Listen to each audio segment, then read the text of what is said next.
أعوذ بالله من الشيطان الرجيم. بسم الله الرحمن الرحيم. قد سمع الله قول التي تجادلك في زوجها وتشتكي إلى الله والله يسمع تحاوركما إن الله سميع بصير. سورہ مجادلہ 28ویں پارے کے پہلے رکوع ہے.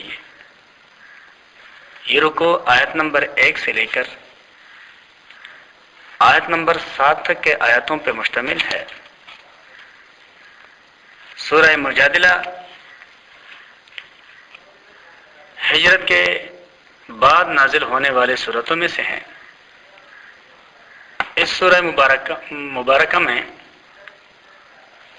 22 آیتیں اور 3 رکوعات ہے. 473 کلمات، 1792 حروف پر یہ سورہ مبارکہ مشتمل ہے. اس سورہ مبارکہ کے جو پہلے رکوع کی آیاتیں ہیں،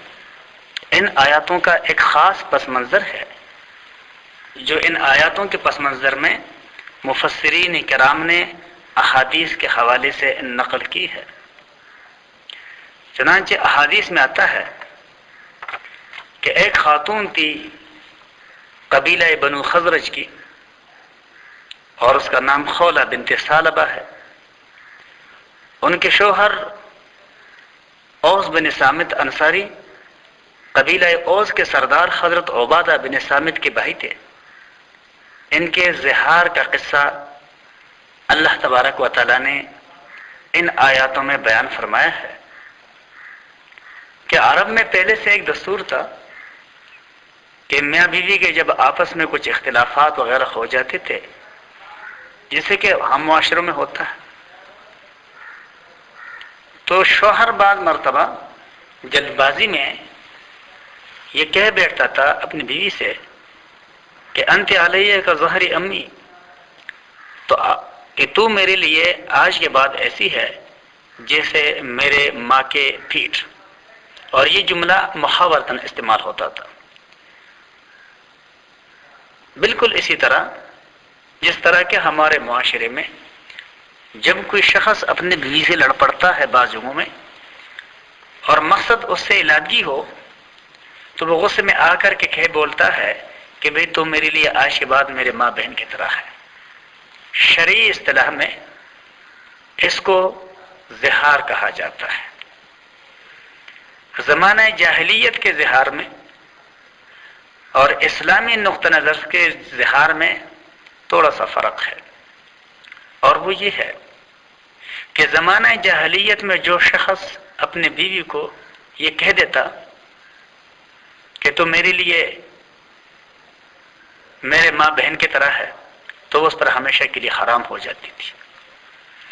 لیکن اسلامی نقطہ نظر سے اس میں تھوڑی سی وضاحت ہے، اور وہ یہ کہ اگر کسی نے اظہار ہمدردی کہہ دیا یا اظہار شفقت کہہ دیا کہ بھئی تو میرے لیے ایسے قابل احترام ہے اس کے نظر میں کہ جیسے میرے ماں بہن، یا ایسے عزیز ہے مجھے، تو اسے کوئی فرق نہیں پڑتا. گو کہ یہ ناپسندیدہ جملہ ہے، نہیں بولنا چاہیے. اپنی بیوی کو بہن کہہ کر کے پکارنا یا ماں کہہ کر کے پکارنا یہ ناپسندیدہ جملہ ہے. لیکن اگر عزت اور احترام ہو اس جملے کے پس منظر میں ذہن کے اندر، تو اسے کوئی فرق نہیں پڑتا بیوی کے نکاح اور اس کی حرمت کے اوپر. اور اگر اس سے مراد طلاق دینا ہو تو طلاق بائن پڑ جائے گا، اور اگر اس سے مراد حرام سمجھنا ہو تو اب اس کے لیے اس بیوی کے ساتھ گھر آباد رکھنا، قربت رکھنا، ازدواجی تعلقات استوار رکھنا درست نہیں ہے جب تک کہ وہ کفارہ زہار ادا نہ کرے. یہ جو خاتون تھی حضور نبی کریم صلی اللہ علیہ وسلم کی خدمت میں حاضر ہوئی، اور عرض کرنے لگی کہ یا رسول اللہ صلی اللہ علیہ وسلم، مجھے میرے شوہر نے غصے میں آ کر کے یہ جملہ کہہ دیا ہے، میرے چھوٹے چھوٹے بچے ہیں، میرا کوئی گناہ نہیں ہے، اگر وہ بچے میں شوہر کے حوالے کروں تو وہ برباد ہو جائیں گے، اور شوہر ان کی تربیت اور ان کا پرورش اس معیار کا نہیں کر پائے گا جو کہ ایک ماں کر سکتی ہے، اور اگر اپنے پاس رکھتی ہوں تو بھوک سے اور افلاس سے مر جائیں گے، اس لیے کہ وسائل میرے پاس نہیں ہیں۔ اور اس خاتون کا جو شوہر تھا حضرت اوس ابن صامت رضی اللہ تعالیٰ عنہ، وہ بھی یہ جملہ کہہ کر کے پریشان تھے۔ دونوں چاہتے تھے کہ گھر کو پھر سے آباد رکھیں، لیکن پہلے سے جو دستور چلا آ رہا تھا اس نقطہ نظر سے ان کے لیے گھر کو پھر سے بسائے رکھنا ممکن نہیں تھا۔ حضور نبی کریم صلی اللہ علیہ وسلم کے سامنے یہ خاتون بار بار اس بے قراری کا اظہار کر رہی تھی کہ یا رسول اللہ میرا گھر اجڑ جائے گا، میرے بچے مر جائیں گے۔ حضور نبی کریم صلی اللہ علیہ وسلم نے فرمایا کہ بی بی، اب تک اللہ تبارک و تعالیٰ نے اس معاملے میں مجھ پر کوئی حکم نازل نہیں کیا، لہذا میں اس بارے میں کچھ کہنے سے قاصر ہوں۔ اسی دورانی میں اللہ تبارک و تعالیٰ نے یہ آیات نازل فرمائی اور زہار کے متعلق اللہ تبارک و تعالیٰ نے احکامات نازل فرما دیے۔ چنانچہ ارشاد باری تعالیٰ ہے، بسم اللہ الرحمن الرحیم، شروع اللہ کے نام سے جو بے حد مہربان نہایت رحم کرنے والا ہے۔ قد سمع اللہ، یقیناً سن لی اللہ نے، قول التی، بات اس عورت کی، تو جادلو کا جو آپ سے الجھ رہی تھی، بحث کر رہی تھی، فی زوجہا اپنے شوہر کے بارے، وتشتکی الی اللہ، اور وہ شکایت کر رہی تھی اللہ کی طرف کہ اللہ میرا کیا قصور ہے کہ اس نے مجھ سے میرے بچوں کو جدا کر دیا ہے۔ واللہ یسمع تحاورکما، اور اللہ سنتا تھا سوال اور جواب تم دونوں کا، کہ پیغمبر صلی اللہ علیہ وسلم اس خاتون سے کہہ رہے تھے کہ بیوی اس بارے میں کچھ فیصلہ کرنے سے قاصر ہوں، اللہ نے مجھ پر احکامات نازل نہیں کیے، جبکہ وہ خاتون مصر تھی اور بار بار اصرار کر رہی تھی کہ اللہ کے رسول مجھ سے میرے بچے سنبھالے نہیں جائیں گے اور شوہر کو دے کر بچے ختم ہو جائیں گے، ضائع ہو جائیں گے، لہذا کوئی مسئلہ بتائیے۔ ان اللہ سمیع بصیر، بے شک اللہ سننے والا دیکھنے والا ہے۔ اللہ تبارک و تعالی سب کچھ سنتا اور سب کچھ دیکھتا ہے۔ جو گفتگو آپ کے اور اس عورت کے درمیان ہوئی وہ کیوں نہ سنتا؟ بے شک وہ مصیبت زدہ عورت کی فریاد کو پہنچا اور ہمیشہ کے لیے اس قسم کے حوادث سے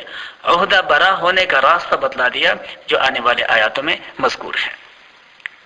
الذین، وہ لوگ، یظاہرون منکم، جو زہار کر بیٹھ جائے تم میں سے، من نسائہم، اپنی بیویوں سے، ما ہن امہاتہم، پہلے بات تو یہ ہے کہ وہ نہیں ہو جاتی ان کے مائیں، ان امہاتہم، نہیں ہے ان کے مائیں، الا اللائی ولدناہم، مگر وہی جنہوں نے ان کو جنا۔ اللہ تبارک و تعالیٰ تھوڑا سا ڈانٹ رہا ہے کہ جو ان کے مائیں ہے ہی نہیں ان کو ماں کیوں کہتے ہیں۔ وَإِنَّهُمْ لَيَقُولُونَ مُنْكَرًا مِنَ الْقَوْلِ وَزُورًا، اور بے شک وہ لوگ بول رہے ہیں ایک ناپسندیدہ بات اور وہ بھی جھوٹی۔ لیکن وَإِنَّ اللَّهَ لَعَفُوٌّ غَفُورٌ، جہاں تک اس صحابی کا تعلق تھا، اس مسلمان کا تعلق تھا، کیونکہ اس نے اسلام نقطۂ نظر سے بے خبری کی وجہ سے یہ بات کہہ دی تھی، اس لیے ان پر نقطہ چینی نہیں کی جا سکتی، اس لیے کہ اللہ معاف کرنے والا، درگزر کرنے والا ہے۔ لیکن آئندہ کے لیے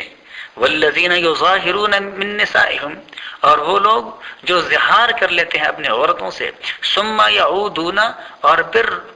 لوٹ آنا چاہتے ہیں، لما، اس سے، قالوا، جو انہوں نے کہا ہے،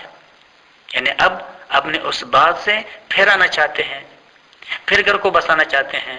تو اب تب تک نہیں ہو سکے گا جب تک کہ وہ کفارہ ادا نہ کریں، جیسے کہ میں نے عرض کی کہ اگر مقصد اس کا صرف زہار ہو حرمت کے ساتھ کہ آپ میرے لیے، مجھ پر ایسے حرام ہے جس طرح کہ میرے لیے میرے ماں بہن کی طرح ہیں آپ حرمت میں، تو اب اس کے لیے گھر کو پھر سے آباد رکھنا تب تلک جائز نہیں ہے جب تک وہ کفارہ ادا نہ کرے۔ اور کفارہ سب سے پہلے اگر غلام ہو تو اس کو آزاد کریں، اور اگر غلام نہیں ہے جس طرح کے اس دور میں، لیکن کسی بھی دور میں ہو سکتے ہیں، اس لیے کہ آج کا دور تو ٹیمپریری قاعدے اور ضابطے ہیں، یہ کسی وقت بھی ٹوٹ سکتے ہیں، لیکن اللہ کا قانون حکمت چونکہ ہمیشہ کے لیے ہے، اس لیے اللہ تبارک و تعالیٰ نے وہ احکامات محفوظ رکھے ہیں قرآن میں۔ اور اگر کوئی شخص غلام کو نہ پائے تو پھر وہ 2 مہینے لگاتار روزے رکھیں گے،